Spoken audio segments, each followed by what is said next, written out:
What's going on, everyone? I'm just a typical, average American here today to react and continue learning about what it's like going to school in Norway. Part 2. If you haven't seen Part 1, feel free to go check that out first, or stay here in Part 2. That's perfectly fine. But in Part 1, I was absolutely shocked to learn about how different the education system is in Norway compared to here in the United States. Like how in Norway, it's different how you guys divide your grade levels up. And you don't give out grades until after elementary school, which is just wild to me. And in Norway, you get to choose what kind of high school you want to go to. There's actually different types. So, just all these amazing things, so many different things about school in Norway. So, today, I'm very interested in continuing this video and learning more about what it's like growing up in Norway and going to school there. So, let's take a look. Let's talk about every Norwegian's favorite subject, nynorsk. So basically, I'm not going to tell you guys a story about nynorsk because I have no clue. I know a little bit, but my teacher knows a lot more. Wikipedia knows a lot more than me. However, Nynorsk. I'm racking my brain here. I know in Norway there are different types of Norwegian language, like the written language. There's bokmål, and she's talking about nynorsk. I think the more standard version is bokmål, if I remember correctly. And nynorsk is a different version. I guess if you're in school in Norway, you have to learn nynorsk, that type of Norwegian language. Yeah, I really can't compare this to anything in America. Like, English is, for us, pretty straightforward and simple. There's just one type, if that makes any sense. And there's not different ways of writing it, and we don't have different dialects. And so in Norway, it's actually more complicated learning everything about the Norwegian language, I guess. when you are in middle school and high school, you are required to learn a writing language that's called nynorsk in addition to bokmål. Or if you're one of 300,000 people, or a little bit more I think, that already write nynorsk, then you have to learn the opposite writing. Bokmål and nynorsk are quite different. There are a lot of things that makes no sense. The grammar is kind of different. So for Norwegians, this is like having to learn another language. I know it's Norwegian language. It's another type of, right? But the way she's talking, this is not enjoyable. This is not fun to have to learn this in school if you're Norwegian. Unless you are actually using it, which it sounds like some percentage of Norwegians actually use nynorsk. Otherwise, it's like, I don't know, is it like this annoying extra subject you have to learn?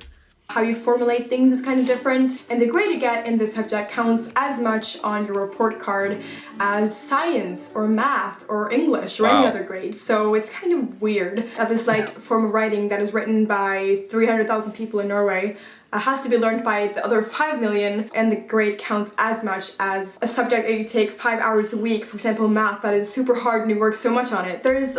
Yeah, I understand what she's saying. It's good that Norway is inclusive and recognizing nynorsk for this minority sort of language, but it does feel like for a lot of Norwegians, what exactly is the purpose? Is it practical to have to learn this?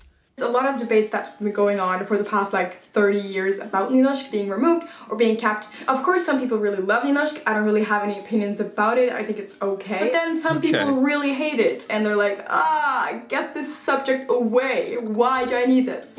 I see. It's basically like you have to learn another written language, which I would not want to have to do. Fact number 5. Let's talk about sexual education and feminism, because it's something I feel that most countries and their governments don't want to include in the school's plan or timetables or anything like that. They don't want the schools to talk about it. It's obviously going to be kind of subjective because obviously I haven't gone to every single school in Norway, but what I feel like is that the schools and the education plans are really moving towards providing better sexual education and more focus on feminism and women empowerment and all these things. I remember in middle school. Interesting. Here in America, we do have sexual education. We really just call it health class, like health, but it includes all of that stuff about human biology and reproduction and this other part about feminism, women's empowerment, that's really not a part of our school curriculum, not really a part. That's interesting to me. I hope she goes into more detail about that. It was super important for our teachers to teach us about the suffragette movement and strong leaders, strong female leaders. And then you have sexual education, which I really feel like should be a part of every single learning plan for the school year, because it's one of the few places that all teens can actually learn about this. I feel like sexual education should really be a part of every single learning plan for every single middle school and high school in the country, because birth control, consent, what your body goes through in puberty, and all these other things, what is in other countries considered as taboo or Yes, it is considered a bit taboo here in America. From what I can tell in Norway, it seems like sex is a little more acceptable to talk about, a little more open about that. I've seen Norwegian commercials where it's a lot more sexual and stuff you could never show in America. That being said, in America, we do have sexual education. Is it the best? Probably not, but it is there. And she's absolutely right. It is very, very important, and something we don't like to talk about in America. It's true. Shouldn't be talked about, which should definitely be talked about. They are super simple to learn if you only provide like a couple of days a year, or maybe even one day a year, because it is as much or even a bigger part of our life than math or science is going to be in the future. True. So I definitely feel like the government, or at least in schools that I've gone to, have really moved the right direction and are moving in the right direction towards creating a better arena for learning sexual education and learning about feminism and all these important things in the modern society. That's good.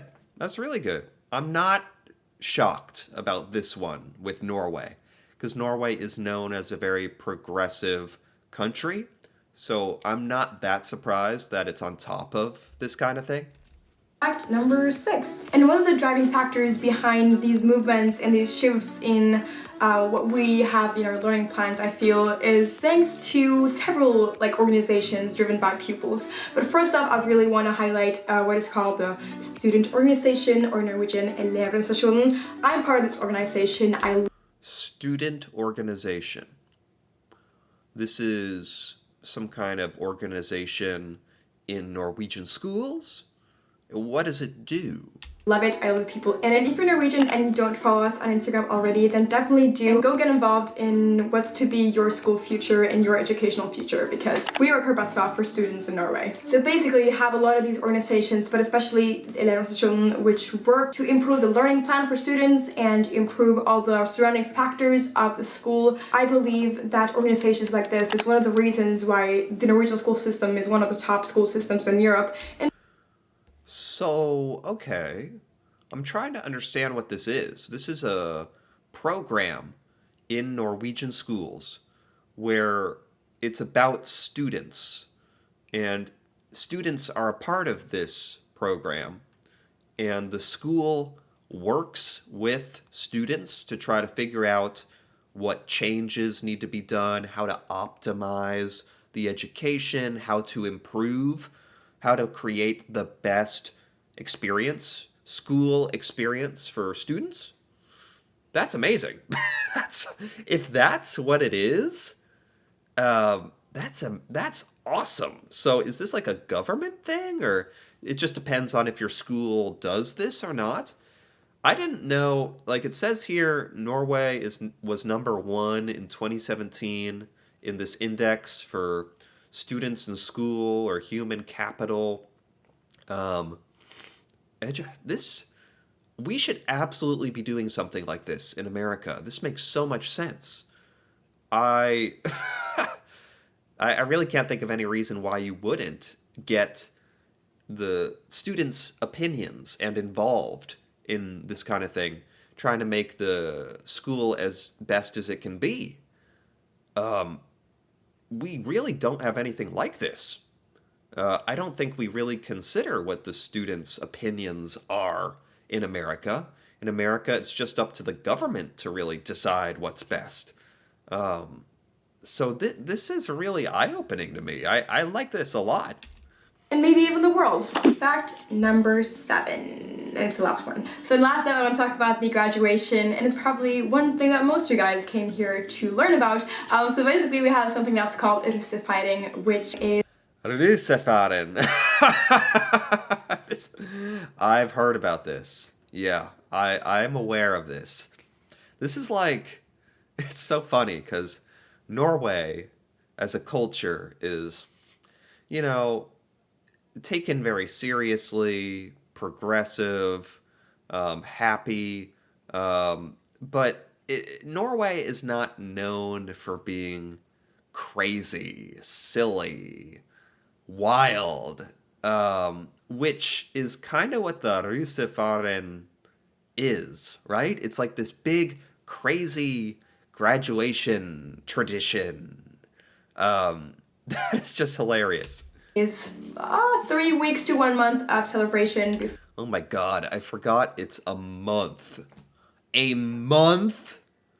It's a month long.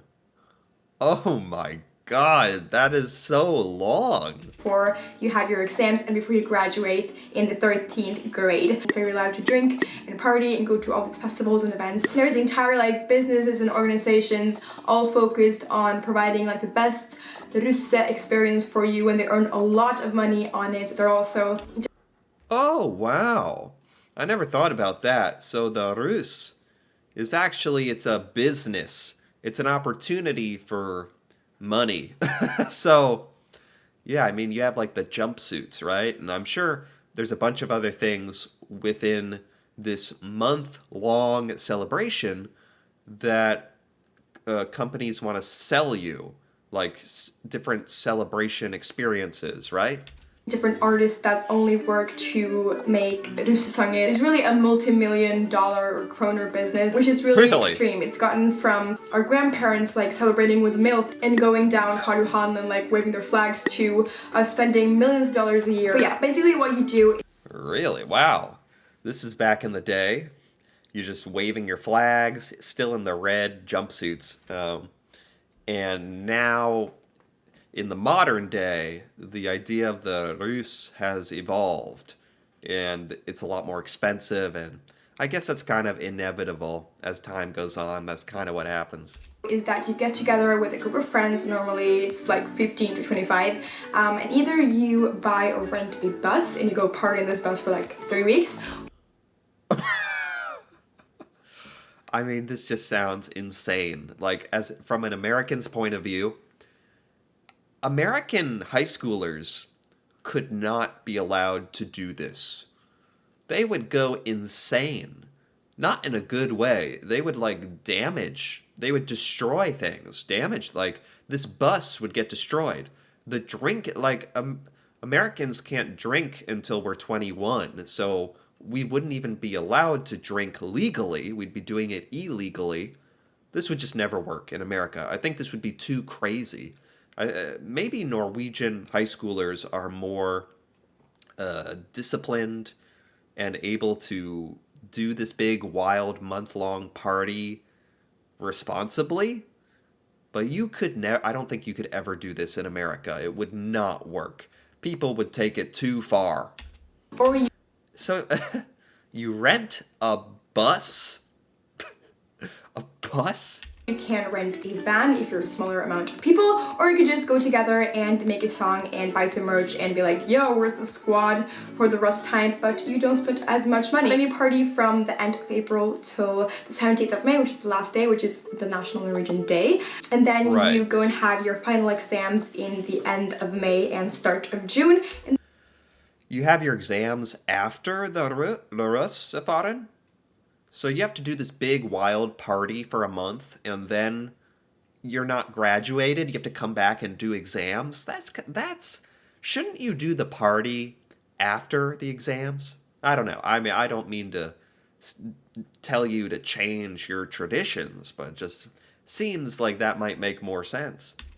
then you're done with school, which is kind of weird because why would you celebrate that you're done with school before you've even had your final exams, which tells you which grade you get? Yeah. And if you go to Norwegian high school, you will Yeah. definitely hear a lot about it and learn a lot about it. Alright, I think that's all the stuff I wanted to talk about. If you guys have any more questions, definitely Okay, there we have it.